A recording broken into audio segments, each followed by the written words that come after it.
Olá pessoal, bem-vindos à Introdução à Antropologia. E hoje a gente vai falar de antropologia da política, ou como é mais conhecido fora do Brasil, antropologia política.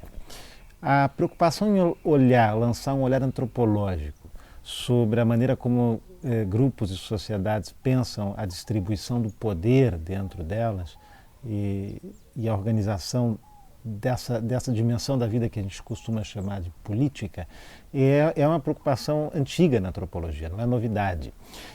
Mas, como a gente já disse aqui, por muito tempo a antropologia se pensava como uma disciplina voltada a entender outras formas de vida muito diferentes daquelas do Ocidente.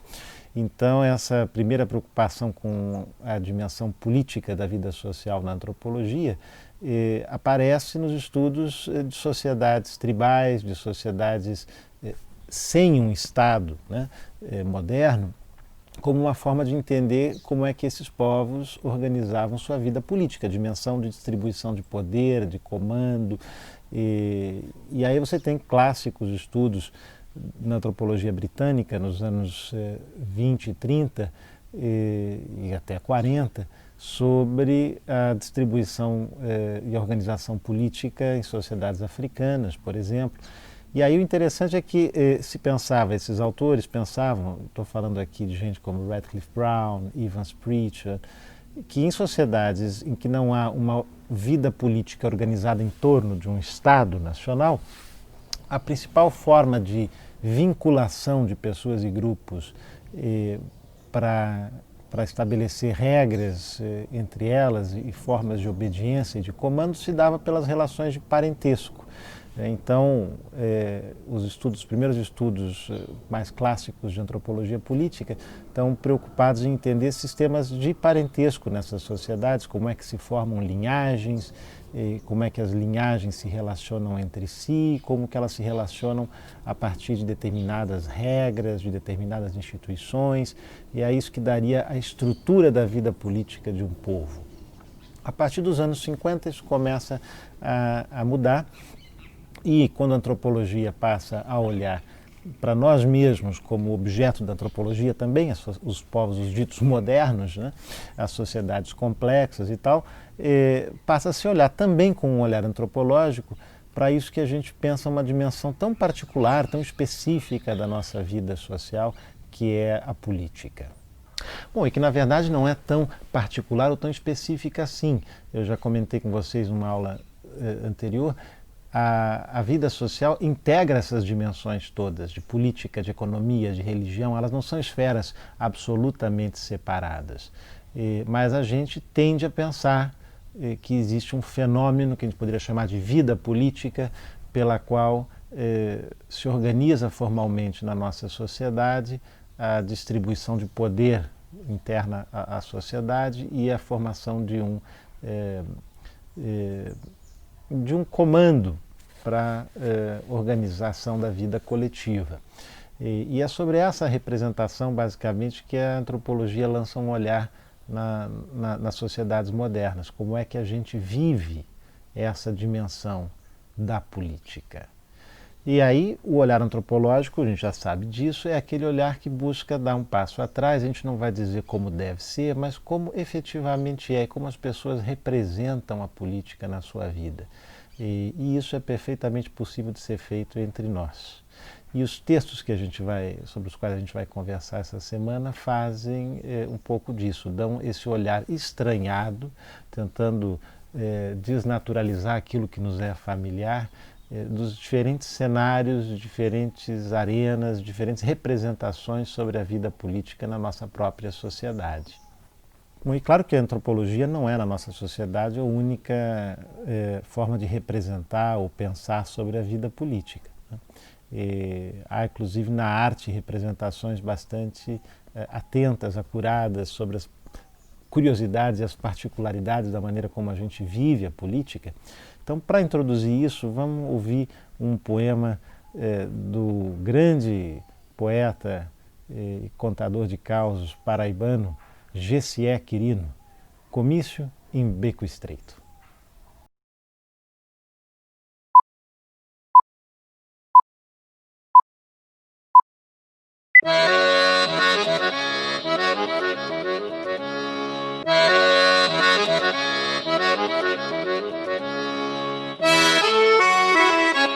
comício de Beco Estreito. Para se fazer um comício em tempo de eleição, não carece de arrudeio e nem dinheiro muito não. Basta um F4000 ou qualquer meio caminhão entalado em Beco Estreito e um bandeirado mal feito cruzando 10 posição. Um locutor tabacudo de converseiro comprido, uns alto-falante rouco que espalha o alarido, microfone com a flanela, ou vermelha ou amarela, conforme a cor do partido. Uma gambiarra véia, banguela no acender, 4 faixas de bramante escrita qualquer dizer, 2 pistões e um taró. Pode até ficar melhor uma torcida pra torcer. Aí é subir pra riba, meia dúzia de corruto, 4 babão, 5 puta, uns 8 capanga bruto e a cunha na promessa. E a pisadinha é essa, 3 promessas por minuto. Anunciar a chegança do corruto ganhador, pedir o V da vitória do dedo dos eleitores e mandar que os vira-lata do bojo da passeata traga o homem no andor. Protegendo o monossílabo de dedada e beliscão, a cavalo na cacunda chega o dono da eleição. Faz boca de fechiclé e nesse queré-qué-qué vez por outra um foguetão. Com voz de vento encanado, com o viva dos babão, é só dizer que é mentira sua fama de ladrão. Falar do roubo dos homens, prometer o fim da fome e tá ganha a eleição. E terminada a campanha, faturada a votação, foda-se povo, pistão, foda-se caminhão, promessa, meta, programa, é só mergulhar na brama e curtir a posição. Sendo um cabra despachudo de politiquice quente, batedorzão de carteira, vigaristão competente, é só mandar pros otários a foto num calendário bem família e bem decente. Ele, um diabo sério e honrado, ela, uma diaba influente, bem vestido, bem pousado, até parecendo gente, carregando a tiracolo, sem pose e sem protocolo, um diabozinho no céu.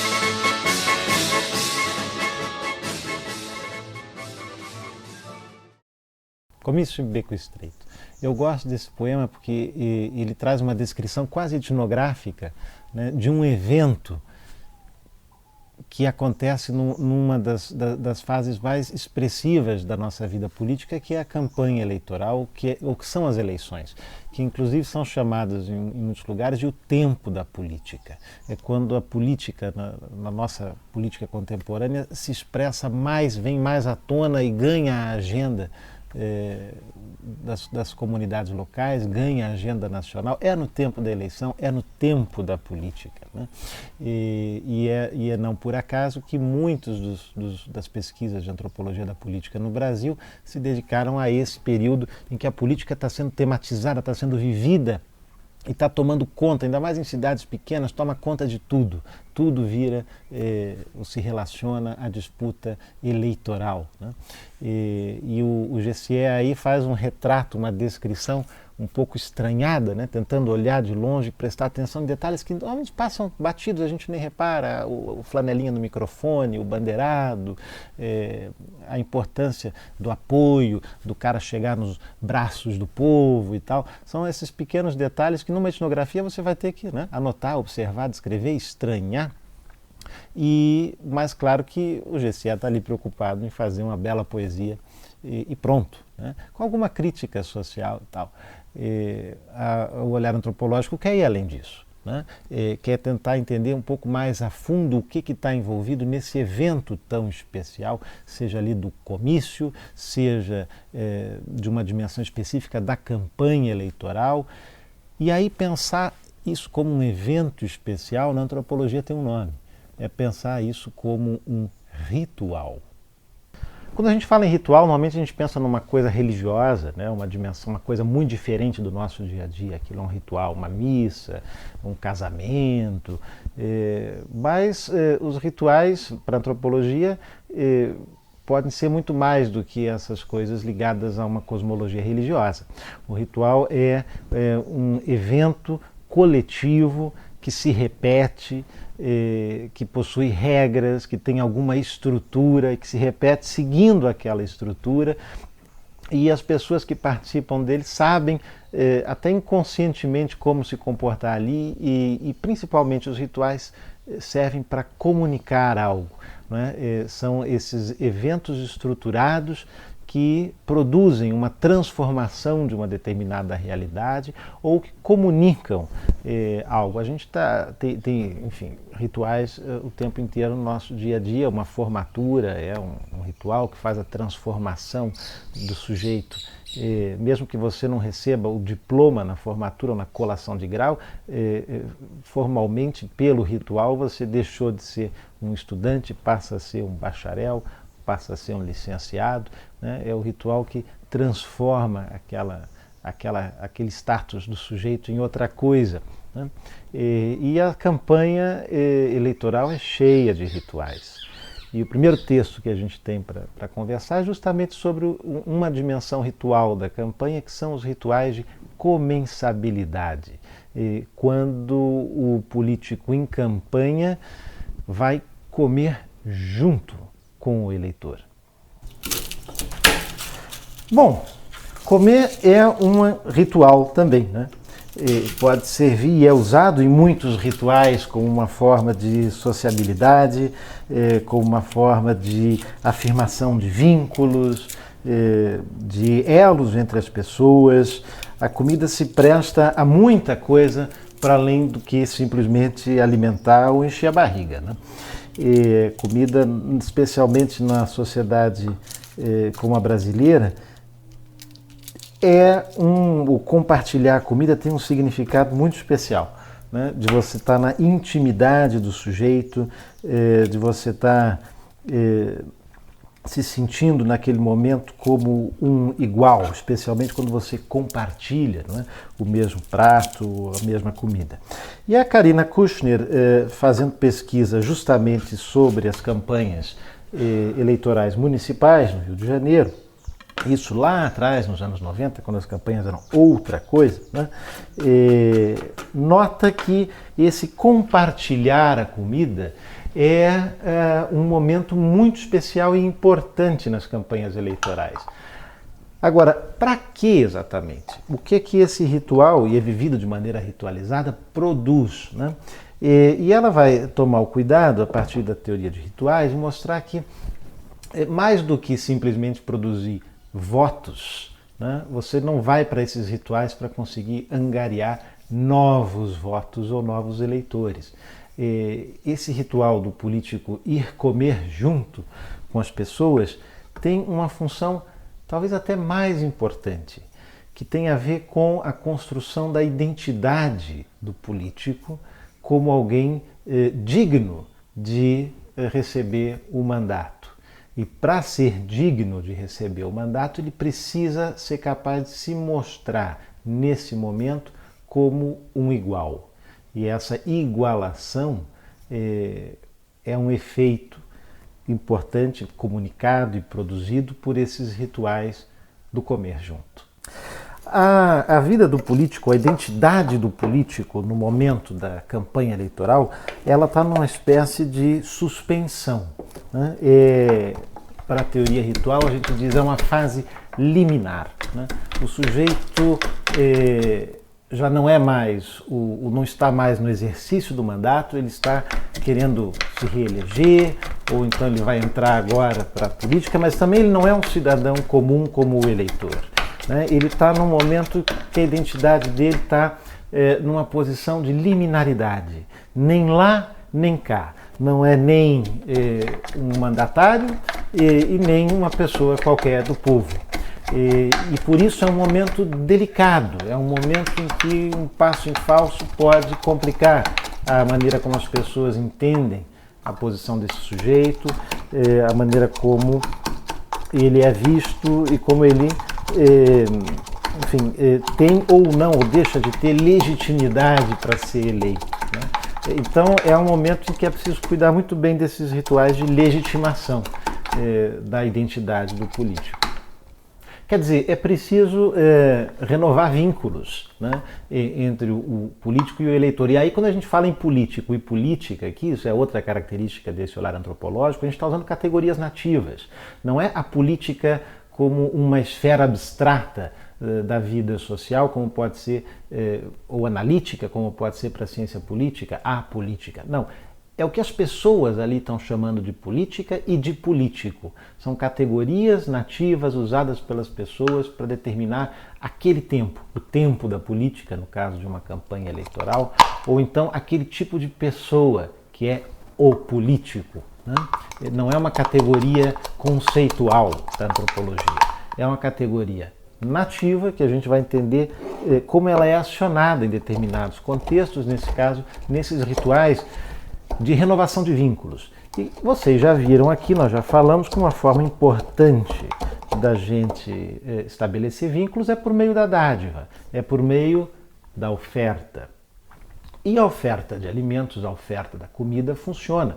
Então, a oferta dos shows, os comícios com música, que agora já não podem mais acontecer, mas na época em que a Karina fazia pesquisa era uma coisa importante, acontecia muito. Mas as ofertas de festas, de leilões, o político indo entregar coisas, não só, isso não é ou não deve ser visto na antropologia como uma compra direta, mas como uma forma de estabelecimento de vínculo por meio da dádiva. E a comensalidade é um tipo especial de vínculo, porque normalmente você sabe que quem dá tem ascendência sobre quem recebe, né? E quem recebe está em dívida, já falei isso aqui, daí a ideia do obrigado, né? Eu estou numa obrigação com você, porque você me deu algo. Agora, no caso da comensalidade, quem está oferecendo, na verdade, não é o político.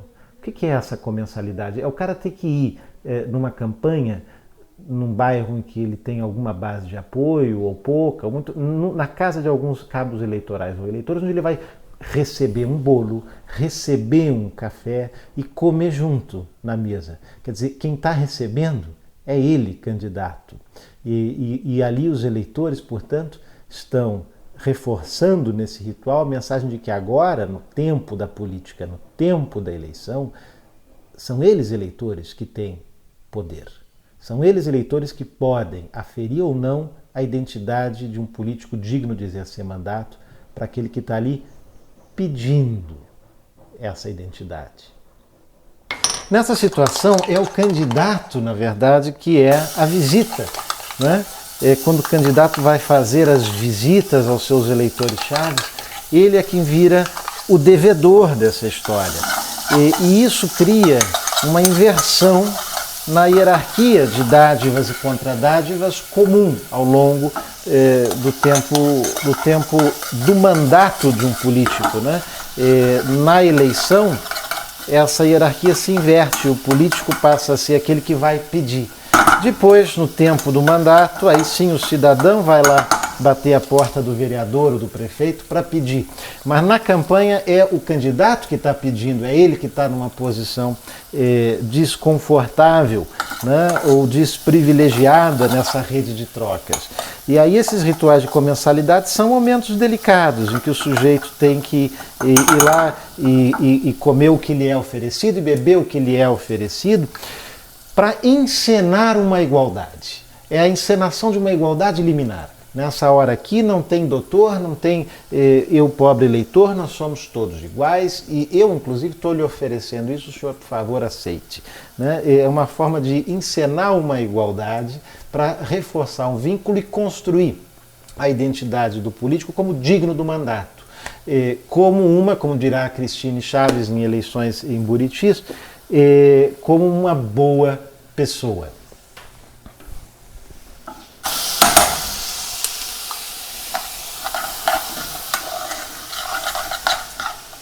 Esses momentos liminares são especialmente complicados para o político na hora da apuração, que agora está com um tempo super reduzido, né? Mas antigamente não levava 1, 2, 3 dias em que os candidatos ficavam desesperados, porque ali, veja, se no tempo da campanha você tinha um ritual de comensalidade com o eleitor, No momento da votação, essa identidade ou da apuração está completamente suspensa, não há nem igualdade nem hierarquia, o cara não sabe o que ele é. Uma vez eleito, aí sim entramos num ritual de comensalidade, não mais com os eleitores, mas com o partido e com os outros políticos. É quando o candidato já eleito vai para as recepções, para os jantares de política, e aí ele deixa de ser aquele igual com o eleitor e o seu universo de iguais passa a ser os outros políticos. Bom, é claro que a construção da identidade do candidato, do político, não depende só dos rituais de comensalidade, é uma série de outros pequenos rituais também e outros mecanismos pelos quais vai se construindo essa identidade. A Cristine Chaves, nossa colega aqui do departamento, fez a sua dissertação de mestrado sobre eleições em Buritis e esse artigo dá uma boa ideia de como ela abordou esse tema lá. Buritis é uma cidadezinha aqui do interior de Minas, próxima aqui ao Distrito Federal. E ali ela está preocupada em entender melhor a categoria de pessoa, mas não como aquele sentido que a gente viu no Roberto da Mata, como uma categoria analítica, né, por oposição ao indivíduo, a partir aí das leituras do Louis Dumont, né, o indivíduo como essa abstração moderna de um sujeito igual aos demais e igual perante o Estado, o cidadão, por oposição à pessoa, que é esse sujeito relacional, preso em redes de interação face a face. Ela diz, eu quero entender melhor o que eles lá estão querendo me dizer quando falam em pessoa, porque pessoa ali é uma categoria nativa, junta com esse adjetivo boa pessoa. E boa pessoa naquele contexto, condição necessária para o sujeito ser um bom político. Não basta que ele seja um bom administrador, ele precisa ser uma boa pessoa. E esse artigo da Cristine vai levar a sério essa categoria nativa, vamos dizer, olha, que gente alienada, né? Que acha que o cara não precisa ser um bom administrador, basta ser boa pessoa, o que é isso? Que faça favores, que me privilegie, isso está errado, isso não pode ser, onde já se viu. Não. A abordagem antropológica é tentar entender qual é a lógica disso naquele sistema. É um sistema de relações políticas que opera ali e que precisa ser entendido adequadamente nos termos dessas pessoas, né? E aí a gente vai entendendo então que a ideia de boa pessoa passa por uma demanda de igualdade. Não é apenas a pessoa como um signo de hierarquia, como a gente via no Roberto da Mata, quer dizer, você tem o cidadão que é a ralé e tem a pessoa, que é o sujeito que está acima da lei, né, hierarquicamente, portanto, acima do outro, né, no ritual do sabe com quem você está falando. Não, aqui quando eles falam em boa pessoa, eles querem dizer alguém que me considera, que me trata como igual. Há uma demanda de igualdade por trás do acionamento dessa categoria de boa pessoa. Não só no tempo da política ou da campanha, ou no ritual de comensalidade, né, em que há essa encenação de igualdade, mas depois que ele é eleito também, ele continua me considerando, continua me recebendo, é uma pessoa humilde que vem aqui em casa, mesmo depois de eleito. Isso então é a boa pessoa, tem uma dimensão moral de apelo à igualdade. Agora, é uma igualdade, claro, reconhecendo que o político, principalmente a boa pessoa, mesmo sendo boa pessoa, o político eleito está numa posição muito diferente da do cidadão. Ele tem acesso direto aos recursos do Estado. Então, se ele é uma boa pessoa, ele vai operar como um mediador, distribuindo as riquezas do Estado para as demais pessoas, não necessariamente por meio de políticas públicas impessoais, não faria sentido isso na lógica desse sistema. É por meio das relações pessoais que ele vai fazer uma mediação e uma distribuição desses recursos entre os demais. E se ele considera os demais, se ele é capaz de fazer essa distribuição de maneira justa e equânime, ele é uma boa pessoa, mais do que um bom administrador ou um bom gestor. E isso é fundamental para a sua legitimidade como mandatário, como capaz de ser investido num cargo não para fazer aquilo que as leis mandam ele fazer, ou aquilo que o modelo político liberal moderno prevê que um prefeito, um governador, um presidente façam, mas para atender a essa expectativa dos seus eleitores, ali especialmente naquele contexto etnográfico, de ser capaz de distribuir, de mediar e redistribuir os recursos públicos por meio de relações pessoais em que operam as ideias de promessa, de favor, enfim, mas não como a perspectiva da Cristina, não para denunciar isso como algo que não deve acontecer, mas tentar entender por que mecanismos isso acontece e como as pessoas dão sentido a isso. E quem já passou período de eleição em cidade do interior, não sei se vocês agora nas eleições municipais eventualmente podem ter ido, tem família aqui perto e tal, certamente viram coisas muito parecidas com essas que a Cristine descreve, mesmo que essa seja também uma descrição lá dos anos 1990, de como era, enfim, a vida política local. Agora, essas coisas, por mais que a legislação mude, né, elas continuam, elas estão inscritas nos hábitos das pessoas, na maneira como a gente pensa a distribuição do poder e o exercício do poder na nossa sociedade, porque isso tem a ver com estruturas mais profundas de organização social no Brasil. Bom, e o papel das trocas e das dádivas na produção de vínculos políticos ou de natureza política é também o assunto do nosso terceiro texto, também de uma colega nossa aqui do departamento, a professora Kelly Silva, que não está falando de eleição, mas está falando de política internacional. Então, um tema que a cooperação internacional para o desenvolvimento normalmente é abordado pela ciência política, pelas relações internacionais, também pode ser objeto de um olhar antropológico. E o olhar antropológico que a professora Kelly está trazendo para esse tema aqui tem por base justamente olhar o papel das trocas, das ofertas, das dádivas na construção de vínculos políticos entre Estados nacionais.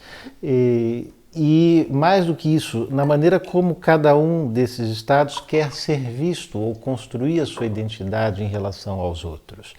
A Kelly vai buscar como material etnográfico, empírico, as políticas de cooperação internacional para o desenvolvimento em Timor-Leste, um país que recebeu grande parte, um grande volume de recursos por meio da cooperação internacional para o desenvolvimento para o estabelecimento do seu próprio Estado Nacional. É um país de independência recente, que passou por uma missão das Nações Unidas entre 99 e 2002, e em 2002 teve a sua independência quanto um Estado Nacional independente declarada e restaurada, né? E aí a cooperação internacional nos primeiros anos da vida desse novo Estado-nação foi fundamental. Ora, a cooperação internacional não é apenas uma ajuda desinteressada que os países dão uns para os outros, mas ela tem, claro, interesses políticos e comerciais, mas mais do que isso, a Kelly não está reduzindo isso aqui a uma espécie de indústria do desenvolvimento em que os países oferecem uma quantidade de dinheiro a título de ajuda humanitária, mas em troca cobram uma certa lealdade. É mais do que isso. Eles produzem de fato efeitos sobre a imagem desses países doadores. O quanto você dá, o que tipo, qual a natureza da doação. Isso tudo tem um efeito de vínculo e de afirmação entre a comunidade de países doadores da natureza, da identidade de cada país. A Kelly menciona um caso curioso no começo do texto, né, que tem a ver com ajuda humanitária, mostrando como que há uma certa competição, inclusive, entre os países doadores para ver quem dá mais, porque a lógica da doação é também a lógica de produção de prestígio, de valor para a identidade do país doador. Não cria apenas um vínculo entre o doador e aquele que recebe, mas também há uma competição entre os que doam, e essa doação afeta a relação dos doadores entre si, da maneira como eles se posicionam nesse campo político maior, que é o campo internacional, e afetando, portanto, relações de várias ordens aí entre os países. Bom, com esse enquadramento conceitual, a Kelly olha para uma reunião de doadores, né, um evento específico, e busca analisar esse evento, entendendo aquilo que poderia ser visto como uma simples atividade burocrática no campo da cooperação internacional, como uma disputa ritual por status político entre os Estados nacionais, né, em que em primeiro momento você tem uma monetização dos bens doados que permitiria a comparabilidade, a comparação entre o quanto então cada país está doando para Timor naquele momento, mas logo em seguida passa por uma personalização dos bens doados. Então Portugal quer se mostrar como contribuindo mais com a educação, mandando professores para Timor. O Japão quer se mostrar como um país de alta tecnologia, doando equipamentos, tecnologia para o desenvolvimento nacional, para as infraestruturas. A Austrália quer se mostrar também como uma especialista em tecnologias de finança, dando cooperação para o Ministério das Finanças e da Gestão do Estado. Enfim, há uma atribuição de valores específicos aos bens doados que vão para além do montante de dinheiro e que ajudam a construir a identidade de cada um desses países doadores dentro daquele campo, daquela arena de uma disputa ritual por status político e pela construção das identidades de como cada nação, Estado nacional, quer se apresentar diante dos outros. O que é uma característica também desse olhar antropológico. Observar aqueles eventos para além do que eles são naquele momento, entendê-los num contexto específico de relações e quais são os sentidos das atuações de cada um daqueles atores naquele evento, naquele momento, na rede de relações que os envolve. E isso demanda tempo, por isso o trabalho de campo na antropologia, tanto da Karina, quanto da Cristine, quanto da Kelly, foram campos de longa duração, acompanhando essas pessoas ou essas instituições durante um bom período de tempo para conseguir entender o que é que elas estão comunicando nesses rituais, seja o ritual de comensabilidade numa campanha, seja o sentido dado à noção de boa pessoa pelos seus interlocutores de pesquisa durante um período eleitoral, seja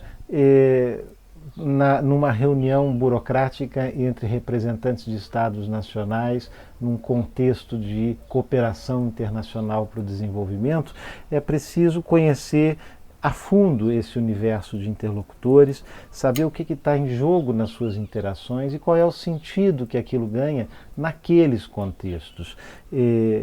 Parte-se, claro, de um enquadramento conceitual prévio, como toda boa ciência social, mas as categorias analíticas aqui não determinam o resultado da pesquisa. O que determina vai ser a tua interação em campo e entender os sentidos que os atores vão dar e como eles vão usar aquelas categorias na sua prática. E muitas vezes com outras palavras, com outros sentidos, como categorias nativas mesmo, que têm que ser levadas a sério pelo pesquisador, para a partir daí entender o que está em jogo na maneira como aquelas pessoas dão sentido ao mundo.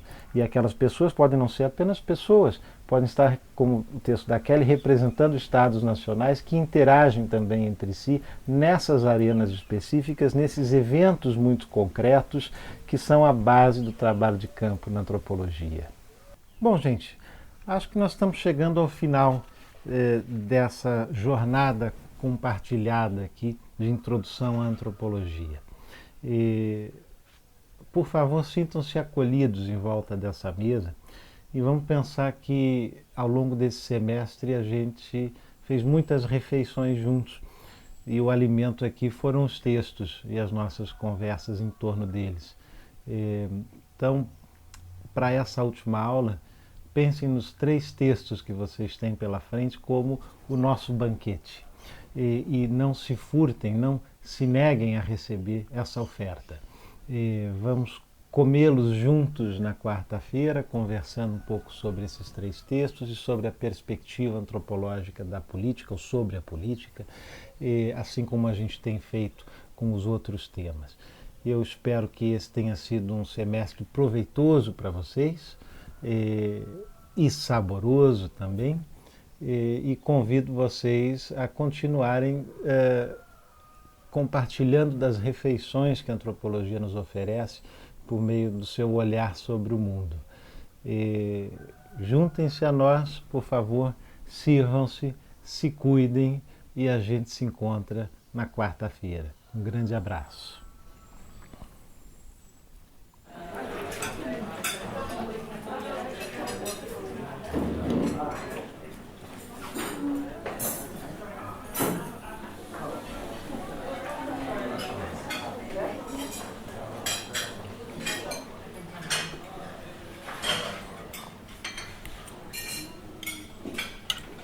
Uhum.